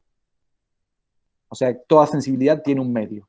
La carne del cuerpo es el medio propio, Aristóteles la llama la membrana congénita, junto con o a la vez que el medio por el cual se perciben las sensaciones táctiles, ¿no? Ese junto con es la diferencia entre el medio como la luz y el agua, o la luz y el aire que no me pertenecen, y el cuerpo que me pertenece. Siempre es junto con el cuerpo que percibo las percepciones táctiles. Todo esto es fundamental después en Ricard, veremos. Bajo esta relevancia perceptiva, cuando Aristóteles se ocupa del gusto como forma del tacto, que es en el capítulo 9 del libro 2 de Ánima, afirma que el hombre, ser de tacto más agudo, también aquí ha utilizado otro superlativo, mostrando que el hombre es el ser de tacto más agudo, o sea, no es obviamente el que ve mejor, no es el que oye mejor de todos los animales, pero sí es el que toca mejor. Ser de tacto más agudo y más sensible, otro, o más perceptible, como se dan cuenta, asceticotatón, es como de ascesis, el superlativo, ¿no? El más perceptible, el más sensible, es el tacto. Y por tanto, de carne más blanda, otro superlativo, para referir al hombre, por todas esas razones, en tanto el hombre es el ser de tacto más agudo, el ser de tacto más sensible y el de carne más blanda, está llamado, dice Aristóteles, a ser fronismostatón. Es el superlativo de fronismos. Es en función del sentido del tacto, y no en función de ningún otro, va a decir Aristóteles, que el hombre es el más inteligente o prudente de los vivientes sensibles. Acá, como saben, hay una gran discusión respecto a cómo traducir fronismos, o cómo traducir frónesis. Si frónesis es inteligencia, si frónesis es inteligencia práctica, si frónesis es sabiduría práctica, o si frónesis es, no sé, otra significación, prudencia directamente, ¿no? O sea, como virtud. Entonces, Aristóteles en Acerca del alma utiliza fronismostatón. ¿Cuál es la particularidad? El superlativo, este fronismostatón, que sería causa de que el hombre tiene el tacto más agudo, para referir a nuestra diferencia biológica, de que somos los más inteligentes, que es resultado de nuestro máximo grado de agudeza o sensibilidad táctil, no es ajeno al contexto ético-filosófico que predomina en su uso griego como exhortación moral. O sea, acá hay varios estudiosos que muestran cómo en realidad fronismostatón primero es un superlativo muy poco usado en la filosofía griega y en el mundo griego. Las veces que son usados, y de acá, digamos, pueden ir a los diccionarios ingleses que lo muestran bien, están referidos a una exhortación moral. Por ejemplo, lo utiliza Sócrates en la apología de Platón y de Jenofonte para mostrar o para referir a que él intentaba exhortar a los hombres a ser fronismostatón. O sea, exhortar a ser prudentes, más inteligentes, pero tiene ese sentido de una exhortación moral, como el trabajo socrático, ¿vieron? Aparece en la Eneida, bueno, en varias obras, digamos, pero en todas ellas tiene siempre el sentido de fronismostatón como exhortación moral. Entonces es curioso que Aristóteles lo utilice para referir a que el tacto nos hace ser fronismostatón, ¿no? O sea, más prudentes o más inteligentes. La mayor agudeza humana táctil del hombre no solo sería causa de una distinción biológica natural, ser los más inteligentes, sino al mismo tiempo, si seguimos la traducción de fronismostatón, causa de la exhortación ética a ser el más prudente de los vivientes sensibles. Así se establece una relación de cercanía, de distancia y cercanía, que es la posibilidad táctil también, ¿no? De acercar y de alejar, entre Fronismostatón y Frónesis. Me adelanto, el planteo, digamos, un poco, es que esta diferencia o este matiz de Fronismostatón como inteligente y como exhortación moral es lo que está presente en, digamos, causados los dos por el tacto, es lo que está presente en Ricard, ¿no? En el fondo, la inseparabilidad entre que lo que nos hace más humanos, el poseer inteligencia, y lo que nos hace moralmente es un llamado moral a tratar a otros, que es también la palabra Fronismostatón, residen o tienen su causa en el tacto, ¿no? En la agudeza del tacto humano. Gracias, o sea, traducido en el caso de Ricard es el juego entre el tacto como sentido y el tacto moral, ¿no? Gracias a la mayor agudeza del sentido del tacto, en Aristóteles, todos los hombres tienen por naturaleza y en grado sumo la mayor capacidad de inteligencia. Y si bien por eso no cabe decir que todos poseen en grado sumo la virtud de la frónesis, sí cabe decir que todos están llamados o exhortados a alcanzarla. Acá tienen los dos sentidos, ¿no? De frónesis como inteligencia, traducida por inteligencia, o la frónesis traducida como virtud moral. 2. Segundo grupo de ideas. El uso de Fronismostatón en relación con el tacto en acerca del alma echa luz sobre dos relaciones en la ética. Primero, entre jafé, o sea, el sentido del tacto, y el comportamiento virtuoso epideixíos. Y segundo, entre la virtud de la frónesis y la destreza. Voy por el primero. En acerca del alma, Aristóteles sostiene que por el tacto se perciben el placer y el dolor propios. Ya lo hemos visto, ¿no? El tacto es el que me da el placer y el dolor que yo puedo percibir en mi propio cuerpo. Por lo primero es causa de intemperancia. Por la percepción del primero, en el libro tercero de la ética, el tacto tiene la valencia negativa de ser causa de intemperancia moral. No obstante, en los libros siguientes, libro cuarto y noveno, por la percepción del placer y del dolor, no propios, sino ajenos, el tacto es causa de virtud moral en Aristóteles. O sea, es causa de intemperancia moral y también de virtud moral. El término que ahí utiliza en el libro cuarto y 9 Aristóteles es epideixíos, que se traduce por tacto y acompañado del verbo eimi por tener tacto. No refiere al ámbito perceptivo exclusivamente, sino al comportamiento virtuoso en el ámbito ético, pero que requiere de un conocimiento fronético como percepción de lo particular en situaciones singulares. O sea, se trata, en epideixíos, de ser hábil o diestro para tratar con los demás ante ciertas situaciones concretas que Aristóteles caracteriza de dos formas. Y aquí la caracterización aristotélica es fundamental porque repite las del sentido del tacto. En el libro cuarto, al ocuparse de las virtudes éticas, explica que tener tacto es un comportamiento virtuoso al que le corresponde la moderación y la medida que se predica de las relaciones humanas ante situaciones placenteras de descanso y entretenimiento, donde el hombre de tacto sabe, dice Aristóteles, hacer reír y hacer pasar bien a otros. En el libro noveno, lo aplica de las relaciones de amistad en las situaciones opuestas, las dolorosas, donde la compañía del amigo es agradable, dice Aristóteles, pues el amigo, si tiene tacto, o sea, epideixíos, puede consolarlo al sufriente, a quien sufre, con su presencia y con sus palabras, ya que conoce el carácter y lo que le agrada o disgusta. Eso es súper interesante por una razón, o sea, Aristóteles está repitiendo en la ética la posibilidad que da el sentido. En la virtud ética de tener tacto, la posibilidad que da el sentido del tacto. Como el sentido me permite percibir el placer y el dolor propios, la virtud de tener tacto me permite percibir el placer y el dolor ajeno. Por eso el amigo que tiene tacto sabe hacer reír, o sea, sabe generar situaciones placenteras y sabe acompañar en el dolor. Es curioso que Aristóteles utilice, por eso, el mismo término, uno jafé y otro epideixíos, pero traducidos son tacto y tacto, o tacto y tener tacto, referidos a situaciones propias y ajenas de placer y dolor. La relación entre las esferas ética y perceptiva del tacto aparece más explícita en Aristóteles de lo que Ricard deja sugerido hasta acá, ¿no? No podemos tener tacto, epideixíos para Aristóteles, quien no percibe en lo particular de las situaciones el placer ni el dolor ajenos. Y eso parece suponer la posibilidad básica de percibir el placer y el dolor propios que proporciona el sentido del tacto, jafé o japtón, en lo particular de la aisesis. Tal correspondencia entre jafé y epideixíos revela un posible modo de relación en Ricard entre el tacto como sentido que asume de Mendevirán y Husserl en el estudio décimo y el tacto moral que menciona en los estudios éticos. Eso no solo da sentido a la cercanía entre frónesis y aisesis en la que se apoya nuestro autor, sino explicaría también por qué menciona el tacto moral en relación con las situaciones trágicas de dolor ajeno. ¿Se acuerdan? A partir del interludio de lo trágico de la acción, en el caso del aborto, Ricard dice, bueno, hay que tener un tacto moral muy desarrollado. Y él lo desarrolla específicamente en relación con las situaciones dolorosas de otros. O sea, en el dolor de otros. Lo mismo que Epideixios. La correspondencia concuerda además con su lectura de la figura del amigo en Aristóteles, con la lectura que hace Ricard. Al analizar en su definición de ética el rasgo de, con y para el otro, considera que el amigo es la introducción de la alteridad en el planteo de la obra aristotélica.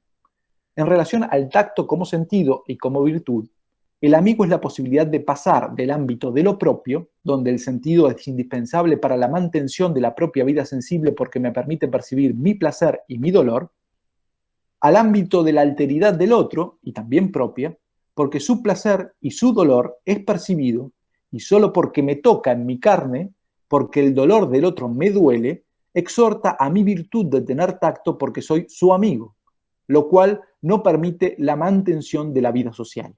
O sea, traducido para que enganchemos con Ricard, de alguna manera lo que Ricard critica en Descartes, de la centralidad de la visualidad para el acceso inmediato a mí mismo, desaparece frente al otro sufriente.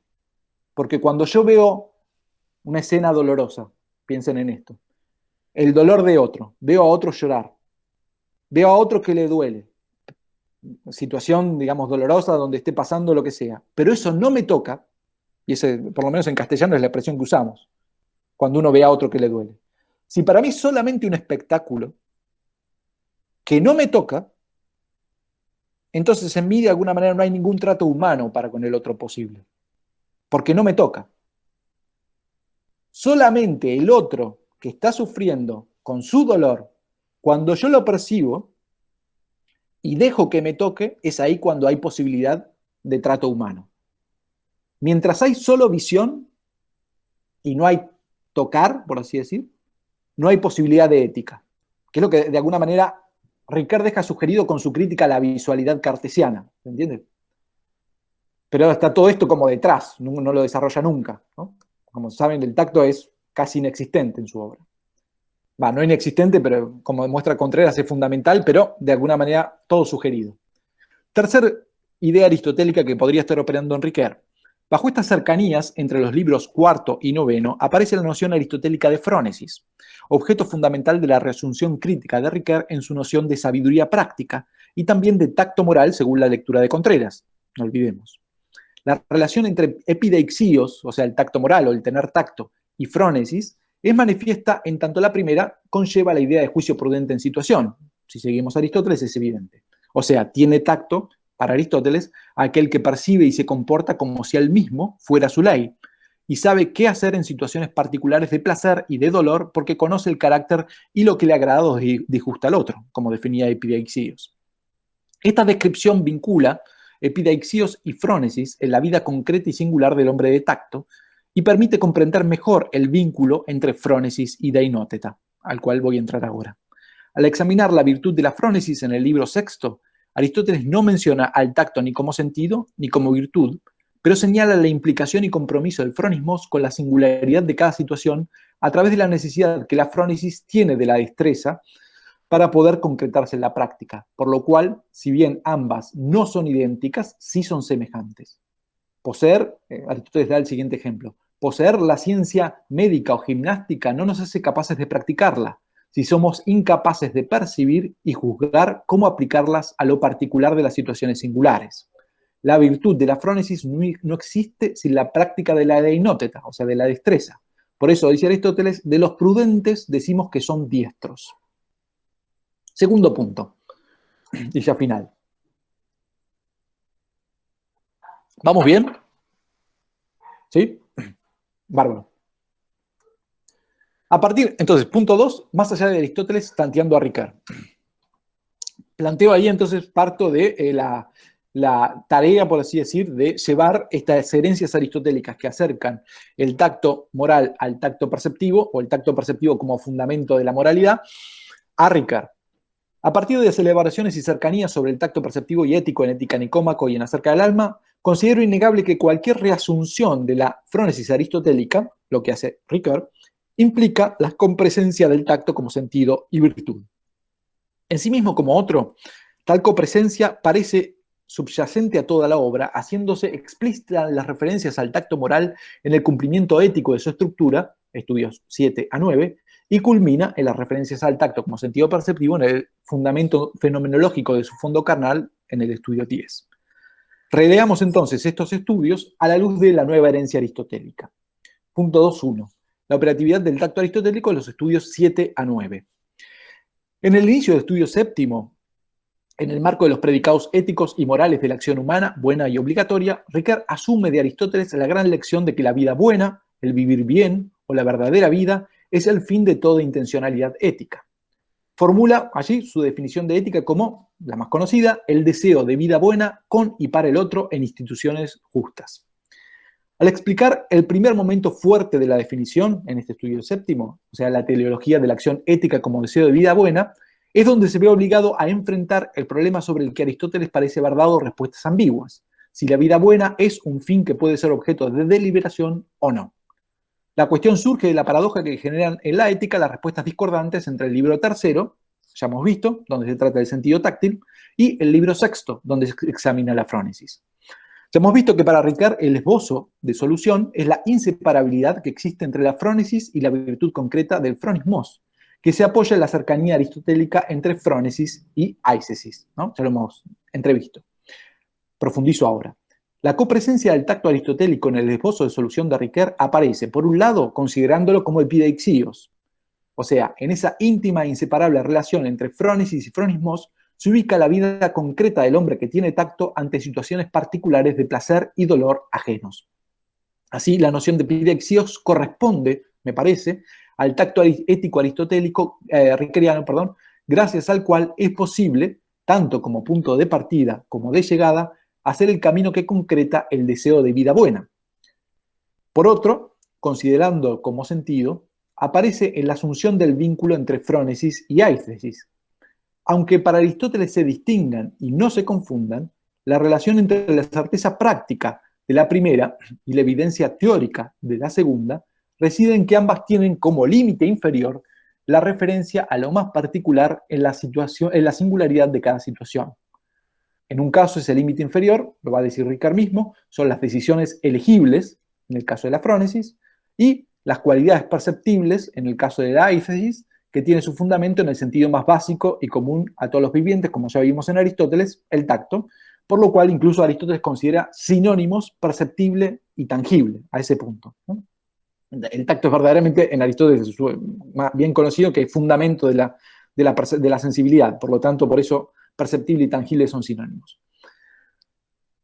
Entonces, cuando Ricoeur asume frónesis y aisesis, mostrando la cercanía para justificar la cohesión de los libros 1 y 3 en que es inseparable la vida concreta del fronismos de la definición de frónesis, eso estaría operando detrás de su cercanía frónesis-aistesis.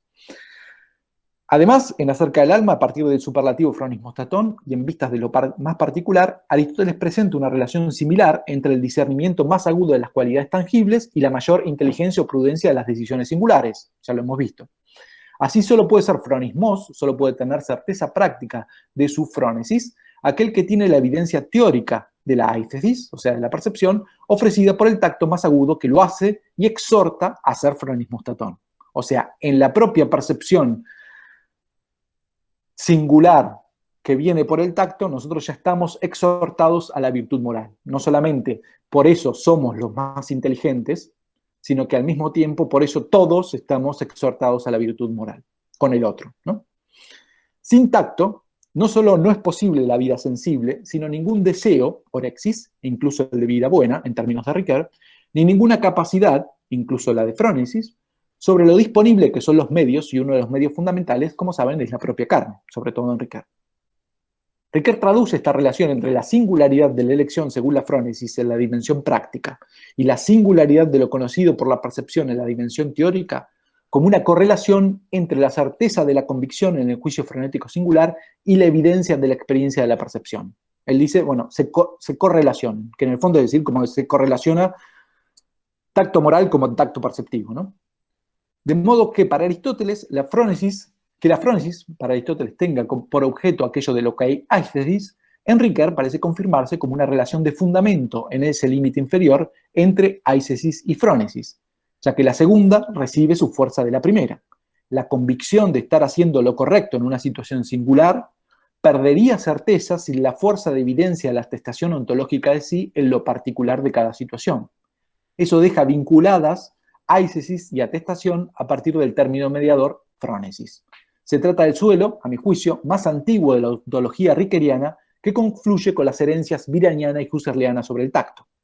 Bajo esta idea de límite inferior, de la evidencia teórica y certeza práctica, que hace inseparable la frónesis de la vida del fronismos, Ricoeur ensayará la introducción del punto de vista hermenéutico en esa tarea de implicación y compromiso que lleva a cabo el fronismos en su vida. Ricoeur la caracteriza más modernamente como un trabajo incesante de interpretación de sí mismo y de su acción como texto, por la que el fronismos busca la adecuación entre lo mejor para la totalidad de su vida y las elecciones preferenciales que rigen sus prácticas. Esa interpretación de sí se convierte en estima de sí, que por tanto genera rivalidades y controversias, dando lugar al conflicto de las interpretaciones. Bajo esta suerte de pliegue hermenéutico en el ejercicio del juicio prudencial, formula Ricoeur su definición práctica de atestación, haciendo referencia al fundamento que da cohesión a los libros de la ética, donde la convicción linda con el tipo de evidencia de experiencia que al final del libro sexto de la Ética Nicómaco, dice Ricoeur, hacía comparar la frónesis con la éisesis. Continúa, esta evidencia de experiencia es la nueva figura que reviste la atestación cuando la certeza de ser el autor de su propio discurso y de sus propios actos se hace convicción de juzgar bien y de obrar bien en una aproximación momentánea y provisional del vivir bien. Hasta ahí la cita. La atestación entonces, en tanto límite ético inferior de la estima de sí, se enuncia al mismo tiempo como certeza teórica de sí y convicción práctica de aproximación a ese horizonte de la intencionalidad ética que es la vida buena. En el estudio séptimo, Ricoeur continúa analizando el segundo momento fuerte de su definición de ética, con y para el otro, es decir, la necesidad de mediación para concretar el deseo de vida buena. Allí expone el despliegue dialógico de la solicitud del otro inherente a la estima de sí y remite a su función mediadora entre la capacidad del yo puedo físico y su efectuación. Visto desde la operatividad de Aristóteles, toda capacidad del yo puedo tiene su base en el tacto como fundamento del carácter mediado de toda éisesis y diunemis. Mi capacidad de tocar muestra la necesidad universal de mediación para efectuarse, pues no hay tacto ni ninguna otra capacidad inmediata. Cuando Ricoeur se refiere aquí a la mediación ética del otro como otro, no azarosamente recurre por eso al ejemplo aristotélico del otro como amigo. Recuerden, el amigo que tiene tacto. Considera Ricoeur que el tema de la frónesis en el libro sexto debe relacionarse con aquellos libros donde el estagirita se ocupa de la virtud de la amistad, que es el libro 9, como ya hemos visto, justamente porque la frónesis, como certeza o saber de sí, dada por el tacto, no implicaría todavía al otro, según Ricoeur. La referencia de Ricoeur cobra en realidad tanta relevancia por su relación con el pieixios, cosa que Ricoeur no explicita, como su crítica se matiza por la misma razón. El amigo que tiene tacto, para Aristóteles, sí sabe del otro como sí mismo, ya que conoce el carácter de lo que le agrada o disgusta.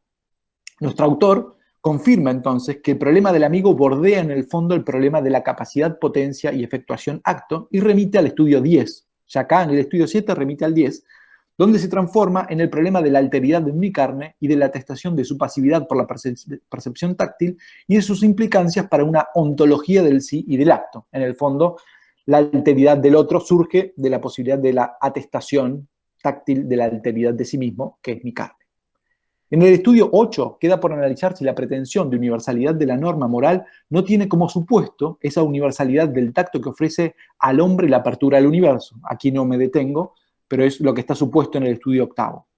Si ese no es el verdadero factor, o sea, el tacto, de pasividad introducido en la autonomía de la estima de sí en el ámbito físico antes de la moral, y a la vez la exigencia de reciprocidad ante la solicitud en el poder sobre el otro que ofrece el contacto violento.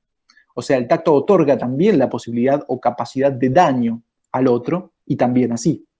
Eso es lo que está supuesto, lo que Ricoeur llama la intimidad del cuerpo a cuerpo en este estudio octavo, y abre a una ética del cuidado en las manos solícitas que saben tocar. Lo que ya Deprat veía en sí mismo, en los estudios éticos de sí mismo como otro, como una fenomenología de la mano. Asimismo, en este estudio octavo se esclarece por qué, en sus análisis sobre las instituciones justas en torno al cuerpo político, Ricard afirma que su autofundamento carece de atestación de base. O sea, Ricard formula ese principio y no dice nada más. Mi juicio es que el cuerpo político justamente no es atestable porque no es tangible. O sea, la diferencia entre el cuerpo humano y el cuerpo político tiene ese margen, digamos, por así decir, que dice Ricard, de no atestación, no es una atestación de base porque no puede hacer esto, que certificarse en el contacto con las cosas y consigo mismo. No puede atestarse, justamente porque no es tangible. Aquí hay miles de elaboraciones que se dan a partir de esto respecto de la diferencia entre el cuerpo, por ejemplo, en las estudios que hace Kantorovich respecto de la diferencia entre el cuerpo del rey y la corona, ¿no? ¿Cuál es la diferencia entre la corona como cuerpo político y el cuerpo del rey que encarna la corona? Es la materialidad tangible, ¿no? En expresiones, Kantorovich hace todo un análisis respecto de expresiones, por ejemplo, cuando se dice larga vida al rey. ¿Por qué esas expresiones existen? O Dios salva a la reina. Porque esas expresiones en el fondo lo que intentan es garantizar que el cuerpo tangible y mortal del soberano quede unido lo más posible al cuerpo intangible político de la corona. Y esto que vale para la política, por así decir, monárquica, vale exactamente igual para la política democrática. ¿Cuál es el problema del Estado? Que no es atestable. O sea, el Estado no es un cuerpo político que yo pueda ir y tocar. Entonces, una de las cosas más interesantes es, ¿cuál es la encarnación de un cuerpo político? Las instituciones. Y de las instituciones, los edificios físicos.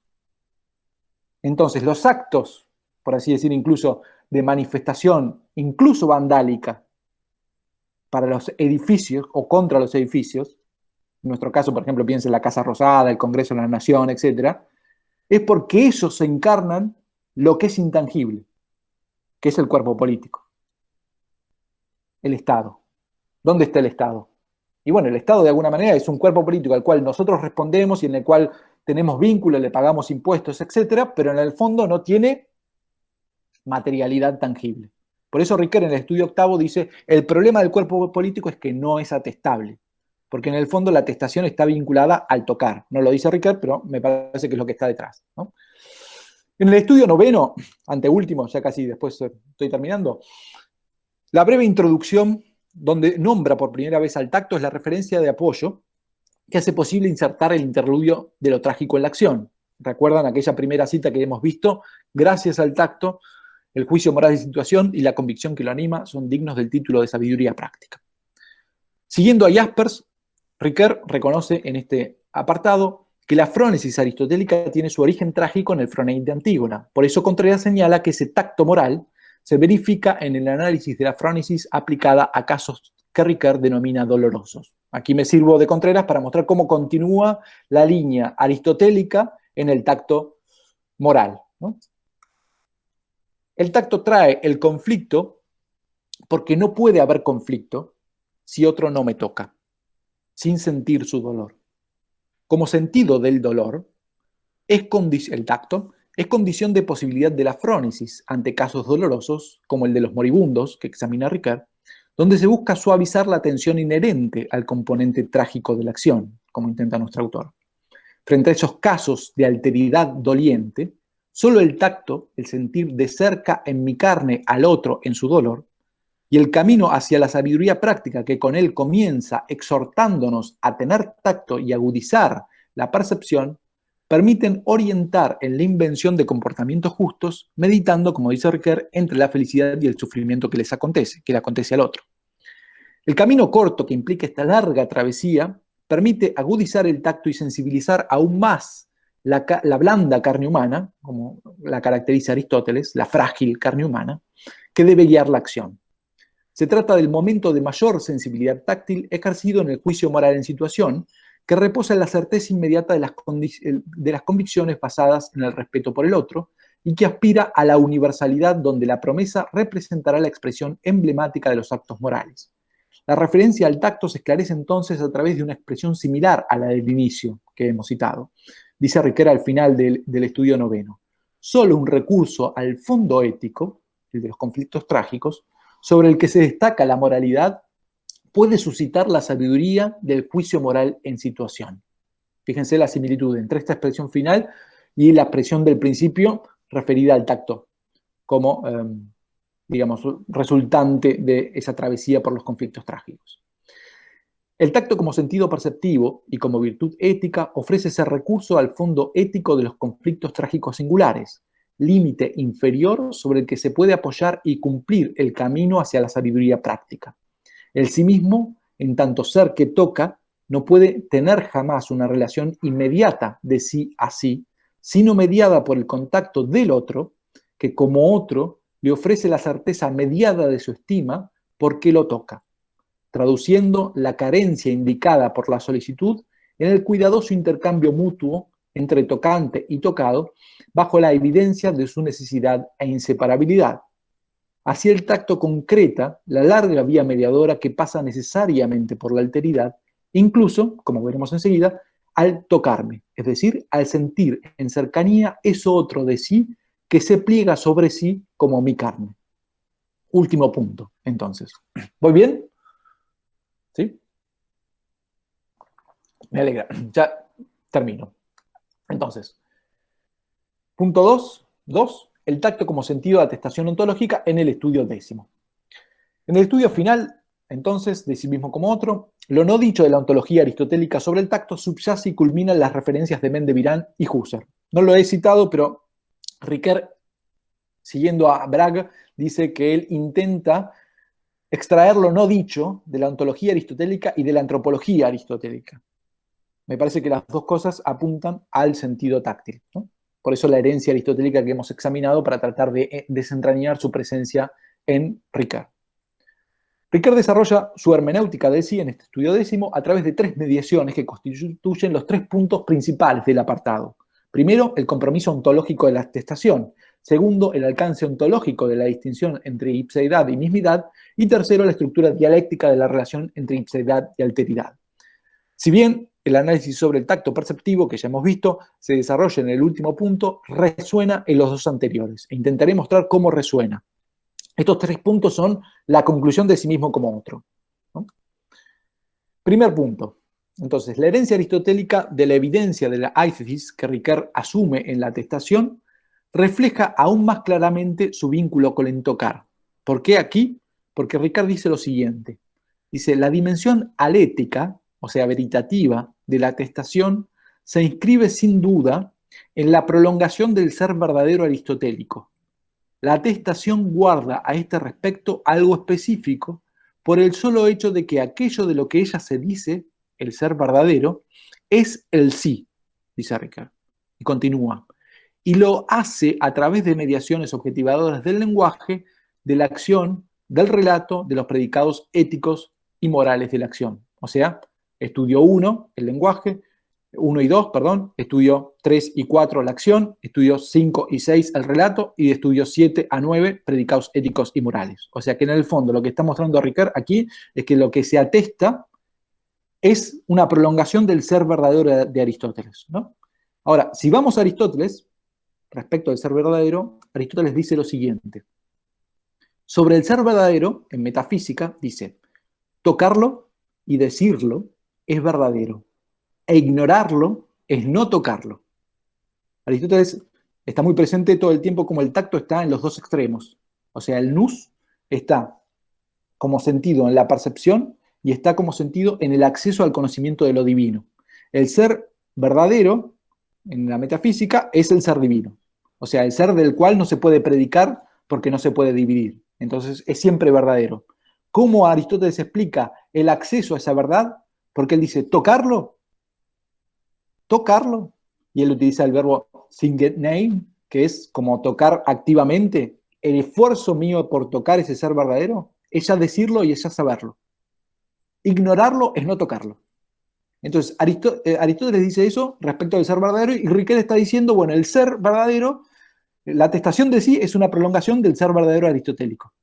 Más evidente que eso, a mi juicio, Pero bueno, así la prolongación indudable entre atestación y ser verdadero pasa por tocar al sí a través del carácter mediado de toda reflexión, que es el de toda percepción táctil. Y en el fondo, todo lo que hemos recorrido desde el lenguaje, o sea, cada uno de los estudios de sí mismo como otro, es una mediación por la cual se va alcanzando el contacto de sí consigo mismo. No hay tacto o contacto con sí mismo que no sea a través de mediaciones. Y el primero de todos es la carne, como ya hemos visto. O sea, el último del estudio décimo es el primero, en el fondo. Después está el lenguaje, después está la acción, después está la narración y por último la ética. La certeza del ser verdadero del sí conduce la atestación más allá del ámbito epistémico perceptivo hacia el compromiso ontológico de una conciencia de cercanía o aproximación que atesta la existencia de la ipseidad. La alteridad de mi carne o de la carne es el punto 3a, conduce a la alteridad de la conciencia, que es el punto 3b. Ahora lo veremos en breve. El segundo punto de esta conclusión que Ricard desarrolla como síntesis de sí mismo como otro, es el alcance ontológico de la diferencia entre ipseidad y mismidad, que Ricard considera que la apuesta por la ipseidad se presenta como una dimensión totalmente nueva de la ontología que requiere examinar las acepciones del ser en Aristóteles, cosa que Ricard ensaya aquí, vinculadas a la distinción entre acto y potencia, que en el fondo bordeaba el problema del amigo. Aquí la relación entre la ética del amigo, que Ricard dice, bueno, es la introducción de la alteridad en Ética Nicómaco, y el problema del acto y la potencia de un problema ontológico que retoma aquí. Justamente porque la posibilidad del amigo se convierte, porque el problema del amigo se convierte en un problema ontológico, porque en el fondo es la posibilidad del otro, ¿no? Que es lo que examina en este punto 2. 3 puntos solamente voy a señalar relacionados al tacto aquí. Primero, la necesidad fundamental del contacto para la existencia del movimiento, respecto del cual se pueden distinguir modos de ser en acto y en potencia. O sea, si vamos a Aristóteles, no existe acto y potencia sin contacto. Aparece en metafísica y aparece en la física, todo el tiempo presente como la necesidad de contacto para que exista movimiento. Por lo tanto, la posibilidad de acto y de potencia solamente existe en la metafísica y la física aristotélica en tanto existe contacto. Segundo, la cercanía entre atestación y conciencia, que en su forma heideggeriana de Gewissen se corresponde con la frónesis de Aristóteles. La atestación como frónesis remite a un tacto que une con ese fondo de ser, como lo llama Ricoeur aquí, a partir del cual el sí puede decirse. Fondo que en el estudio anterior, en el estudio 9, era fondo ético, tocado como límite inferior sobre el que se destacaba la moralidad y podía suscitar la sabiduría del juicio en situación. Tercero, el ser del mundo como correlato obligado del ser del sí. En tanto no existe mundo, sino un sí que se encuentre y actúe en él. Aquí resuena Mendevirán. Se trata de un mundo practicable que no existe sin tacto, pues solo por la doble certeza que ofrece este sentido, el sí y el ser en el mundo pueden ser correlativos de base. Tercero y último, la estructura dialéctica de la relación entre ipseidad y alteridad es el problema más complejo y englobador que da título a la obra, sí mismo como otro. Por un lado, el más englobador, porque reside en considerar bajo esta dialéctica a la vida como un todo, dice Ricard, en su mismidad, ipseidad y alteridad, lo que solo es posible gracias a la universalidad perceptiva del tacto. Por otro, el más complejo, porque la alteridad no se añade desde el exterior a la ipseidad, como sería el otro amigo, ¿no? Según Ricard criticando a Aristóteles, sino que pertenece a su misma constitución ontológica, como manifiesta el tacto, garante fenomenológico de esa primera experiencia de pasividad que atesta la alteridad carnal, entremezclándola en el obrar humano, hecho por el cual Ricard recurre al tacto en Mendevirán. Este punto 3 se divide en 3 subpuntos, que es el único punto, digamos, de sí mismo como otro que tiene subdivisiones, y es la conclusión, ¿no? Y es curioso aquí el movimiento que hay dentro de estos tres puntos, que hacen al movimiento total del estudio. Intentaré mostrarlo a modo de conclusión. Este punto se divide entonces en 3 subpuntos que hacen de conclusión a toda la obra y reflejan la estructura general y tripartita del estudio décimo. 3A, la pasividad del cuerpo propio o de la extrañeza de su carne, donde aparecen las referencias al tacto que ya hemos visto. 3B, la pasividad del otro como distinto de uno, que es, si quieren, la alteridad paradigmática, la alteridad del otro, ¿no? Distinto de mí. Y 3C, la pasividad de la conciencia, que es la alteridad para Ricard más disimulada, en tanto se da en la relación de sí consigo mismo, y por eso atesta las dos anteriores. A modo de conclusión, entonces, examinaremos cada una en detalle. 3A. En torno a la alteridad del cuerpo propio, Ricard ensaya el natural reenvío de la fenomenología hacia la ontología. Reenvío que contempla las apariciones del cuerpo en los estudios anteriores y que se sirve, como veremos ahora, de vuelta del tacto, ¿no? El recurso a una fenomenología de la pasividad pone en evidencia lo implícito hasta aquí, el rasgo del padecimiento, del sufrir y del dolor que viene a través del tacto. Ricard lo destaca. Dice, por un lado, el padecer deja ver su dimensión pasiva en tanto somos tocados por el dolor propio y ajeno, ¿no? Piensen cuando algo le duele. Solamente puede haber sufrimiento si hay percepción del dolor. Por otro, solo el cuerpo propio hace posible la ascripción de ese sufrimiento, es decir, que ese sufrir sea un sufrir con uno mismo y o con el otro, es la carne de mi cuerpo, es la posibilidad ontológica para injertar la ética como interludio de lo trágico en la acción. O sea, en el fondo, sin carne no hay posibilidad de ética. Por eso Kearney sostiene que Ricard tiene que volver a la carne en el estudio décimo para justificar su ética, porque en el fondo si no hay encarnación en el cuerpo, no hay verdadera ética. Entonces Ricard recurre, después de los estudios 7 a 9, vuelve a esa protofenomenología de la carne que había ensayado en Filosofía de la Voluntad en 1950, porque ve la necesidad de tomar esas referencias al mundo carnal del cuerpo propio para poder anclar o dar anclaje a la acción en general y a la acción ética en particular. Este rasgo que caracteriza el compromiso ontológico de la atestación con el dolor propio y ajeno confirma el vínculo esencial con el tacto, ya señalado.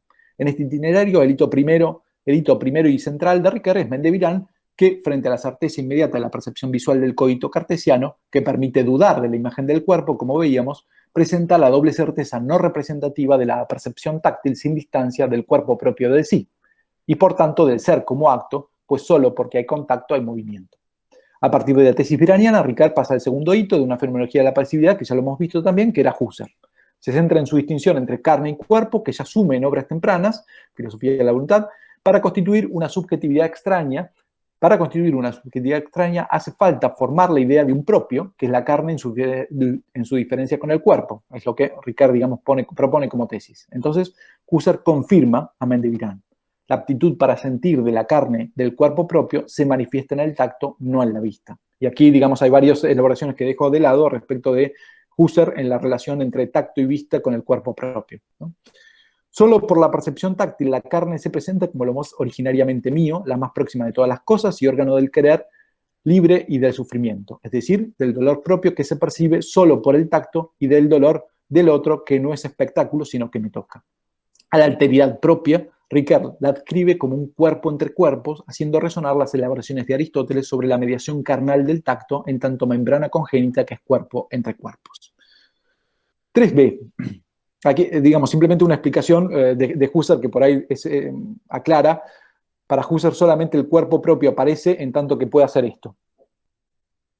O sea, traducido, la reflexividad humana estaría presente en forma sensible primero en la posibilidad de lo tocante tocado.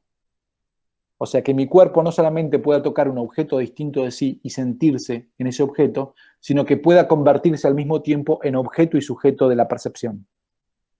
¿Por qué solamente para Husserl se da esto en el tacto? Porque no hay vidente visto. Yo veo, pero no me veo. Pero sí me toco y me siento como sujeto que está percibiendo algo y como objeto que está siendo tocado. Entonces, esta posibilidad que tiene la corporalidad de sentirse, incluso esto en alemán es muy curioso porque utilizan como sinónimo el concepto de sentir y de tocar. Gefühl es una palabra alemana para sentimiento o para sentir, que es también la palabra para tocar sensible, para tacto. Tienen varias palabras para tacto, pero una es Gefühl, una de las más antiguas. ¿Por qué? Porque el tacto permite sentirme, a diferencia de otras percepciones, ¿no? Entonces, por eso Husserl dice, el cuerpo propio se constituye como propio por el tacto, cosa que Ricard sugiere, muestra aquí, y sobre todo en Filosofía de la Voluntad está mucho más presente. 3b. La segunda modalidad es la pasividad del otro que nos afecta en los distintos planos, el lingüístico, práctico, narrativo, ético. Ahí tienen los tres grandes planos de toda la obra, sí mismo como otro. O sea, el punto, los estudios 1, 2, 3 a 6 y 7 a 9. En los distintos planos cuya alteridad toco y me toca.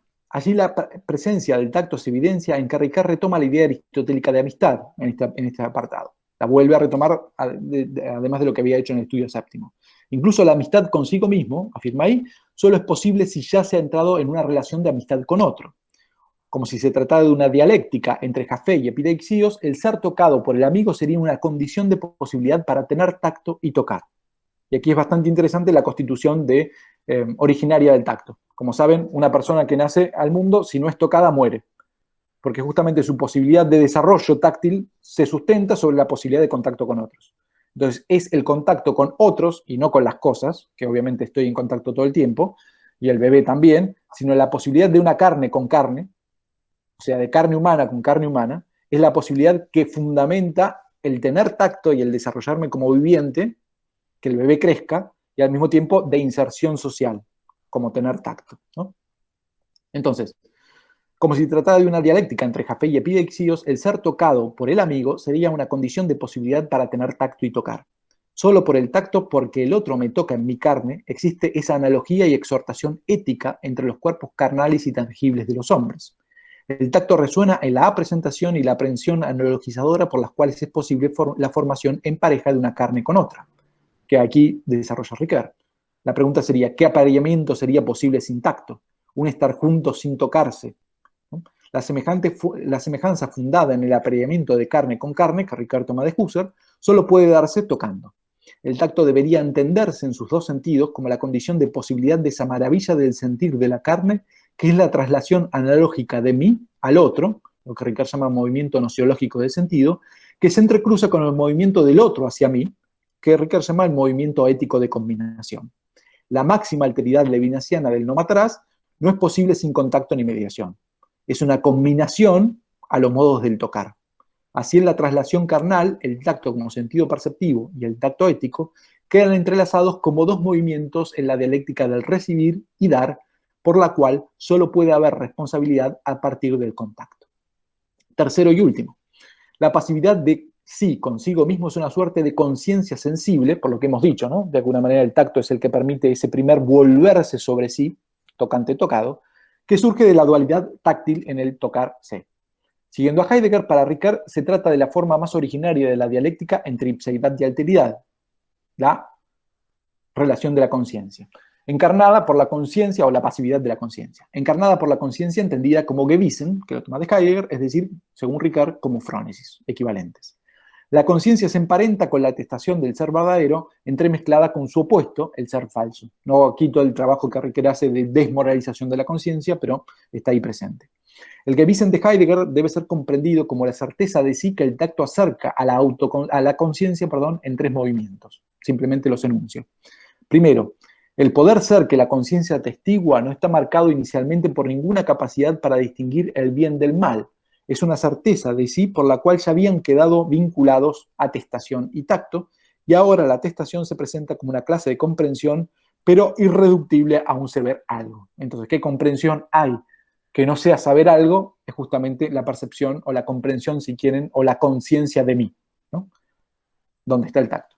Segundo, la novedad que la conciencia aporta a la atestación de sí como poder ser es la confesión de pasividad del no dominio de la afección. El extrañamiento, que ahí Ricard desarrolla de la conciencia, sin connotación ética aún, es el rasgo ontológico previo a cualquier ética. La pregunta sería, ¿qué extrañamiento habría sin tacto? ¿Cómo podría ser un tocante no tocado?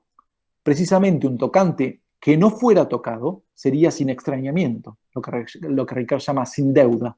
Por eso el dolor toca al sufriente y el sufriente nos toca sin nosotros tocarlo. En este punto, la conciencia del extrañamiento no parece distinta a la conciencia sensible que ofrecía el tacto en la posibilidad de sentirse en la extrañeza de su carne. Tercero, desde la desmoralización de la conciencia, Ricard hace retornar la ontología a la ética.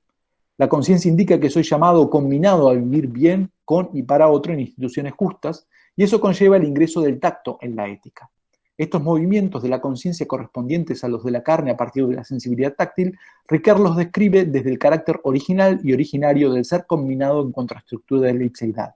Dice lo siguiente: si la combinación por el otro no es solidaria de la atestación de sí, pierde su carácter de combinación, al carecer de la existencia de un ser combinado que le haga frente al modo de un garante.